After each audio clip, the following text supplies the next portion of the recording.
Selamat berjumpa kembali Bapak Ibu, Saudara-saudari umat beriman terkasih dalam Tuhan. Selamat berakhir pekan bersama keluarga dan komunitas Anda. Hari Sabtu tanggal 28 September 2024, saya Romagus CSSR mengajak saudari-saudara merenungkan kutipan Injil Lukas bab 9 ayat 43b sampai 45. Kita mendengarkan sabda Tuhan. Dalam nama Bapa dan Putra dan Roh Kudus. Amin. Semua orang heran karena segala yang dilakukan Yesus. Lalu Yesus berkata kepada murid-muridnya, "Dengarkan dan camkanlah segala perkataanku ini. Anak manusia akan diserahkan ke dalam tangan manusia." Mereka tidak mengerti perkataan itu, sebab artinya tersembunyi bagi mereka, sehingga mereka tidak dapat memahaminya.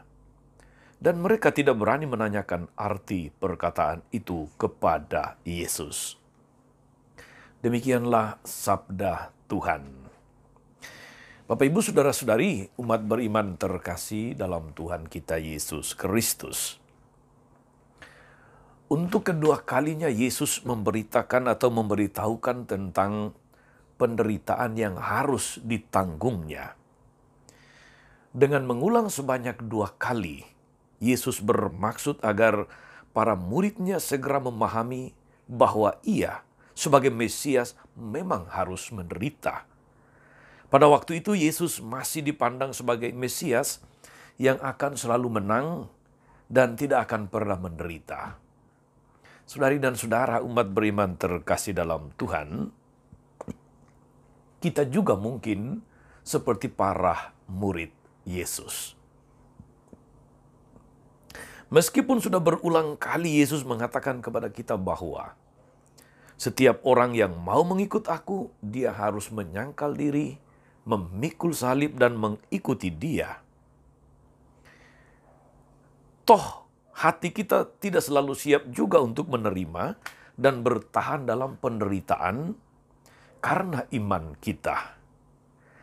Bahkan kita mungkin sekali cenderung menghindari penderitaan dan cari aman. Kadang-kadang kita bisa bertanya seperti para murid saudara-saudari ketika kita berjumpa dengan pengalaman yang berat, pergumulan yang tidak mudah, relasi yang retak antar pasangan suami istri. Mungkin kesalahan, kekilafan atau pengkhianatan dari salah seorang pasangan sebagai suami istri. Dan kita sampai pada pertanyaan, mengapa Tuhan? Kurang apa saya? Pertanyaan-pertanyaan semacam itu bisa muncul dari pengalaman tidak mudah yang kita jumpai atau kita alami. Pengalaman-pengalaman yang tidak kita harapkan tetapi terjadi. Pergumulan yang tidak kita harapkan tapi toh kita harus hadapi. Atau kita sudah banyak melakukan kebaikan dalam hidup ini, tapi toh kita mendapatkan penderitaan juga. Barangkali kita akan bertanya, mengapa Tuhan? Mengapa? Kurang apa lagi aku ikut melayani? Kurang apa lagi aku berbuat baik kepada orang lain? Kurang apa? Saudari dan saudara umat beriman terkasih dalam Tuhan. Yesus tidak menolak penderitaan. Yesus tidak menolak salib. Seharusnya sebagai pengikutnya kita tahu, kalau Yesus saja tidak menolak penderitaan, Yesus saja tidak menolak salib, tapi memilih untuk taat pada kehendak Bapa, mengapa kita sebagai pengikutnya harus cari aman? Mengapa kita harus menolak salib? Mengapa kita harus menolak penderitaan? Saudari dan saudara, menjadi murid Yesus memang bukan berarti kita akan selalu berada di zona nyaman. Seringkali iman kita diuji oleh pengalaman yang nyata. Pengalaman-pengalaman yang baik, banyak berkat, sukses, dan sebagainya, barangkali membawa kita kepada rasa syukur kepada Tuhan yang luar biasa. Ucapan terima kasih kepada Tuhan yang tiada hentinya. Tapi apakah kita masih mampu berterima kasih kepada Tuhan manakala kita mengalami penderitaan? Ketika kita mengalami pergumulan-pergumulan yang berat, ketika usaha tidak menunjukkan hasil, ketika bisnis barangkali gagal, ketika rumah tangga yang dibangun sekian lamanya pada akhirnya merenggang, ketika pasangan yang dicintai dengan segala kemampuan dalam kesetiaan dan komitmen ternyata berkhianat. Iman kita diuji di sana. Mampukah kita memikul salib? Lebih dalam lagi, mampukah kita seperti Yesus tetap memilih taat pada kehendak Bapa, atau mau ikut kepada ego pribadi yang mau cari aman, yang mau cari selamat, dan tidak memilih untuk memikul salib, tidak memilih untuk menyangkal diri. Di sini tantangan paling berat untuk kita, saudara-saudari, ketika kita berhadapan dengan pengalaman-pengalaman sakit, pengalaman-pengalaman penderitaan, pengalaman-pengalaman pengkhianatan, pengalaman-pengalaman dirugikan, disakiti, dan sebagainya. Yesus tidak menolak salib. Yesus tidak menolak penderitaan. Yesus memilih taat pada kehendak Bapa.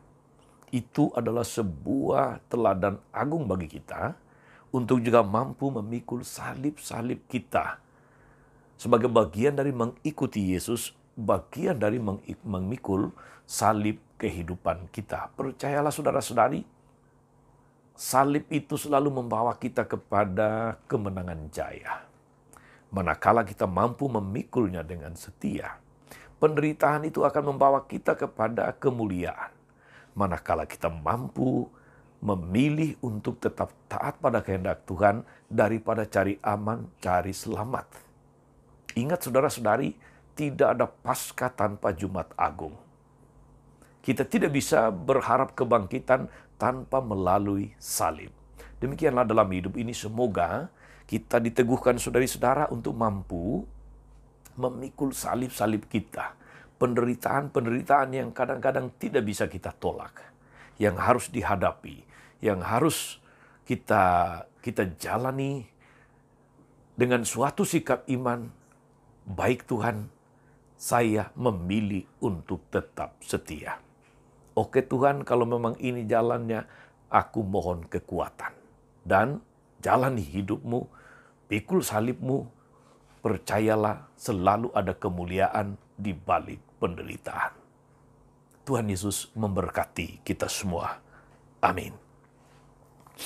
Tuhan Yesus Kristus, kami bersyukur karena Engkau memberi kami teladan agung, tidak menolak penderitaan, tidak menolak salib, meski Engkau mau, tetapi Engkau tetap memilih melaksanakan kehendak Bapa. Engkau tetap memilih taat kepada kehendak Dia yang mengutus Engkau ke tengah dunia. Kepada kami Engkau senantiasa mengingatkan untuk selalu menyangkal diri, siap memikul salib dan mengikutimu. Mampukan kami untuk tetap setia dan taat, memilih melakukan kehendak-Mu, dan menjauhkan diri dari keinginan untuk mengikuti kemauan sendiri, mengikuti ego pribadi, mencari zona nyaman, mencari selamat, tetapi kemudian jauh daripadamu. Terpujilah Engkau Tuhan yang senantiasa meneguhkan, menguatkan kami, memberi kami kelegaan manakala kami harus memikul salib-salib yang tak terpikulkan. Engkau yang hidup kini dan sepanjang masa. Amin. Saudari-saudara sekalian, berkat Allah turun atas saudara-saudari, atas mereka yang kita doakan atau kita janjikan doa. Mereka yang sakit dan menderita, teristimewa Mamah Indasari, dan semua orang yang senantiasa berharap akan berkat dan kekuatan dari-Mu, Bapa dan Putra dan Roh Kudus. Amin. Tetap sehat, teruslah menjadi berkat. Jangan lupa like, subscribe, nyalakan lonceng notifikasinya. Salam 52, Tuhan memberkati.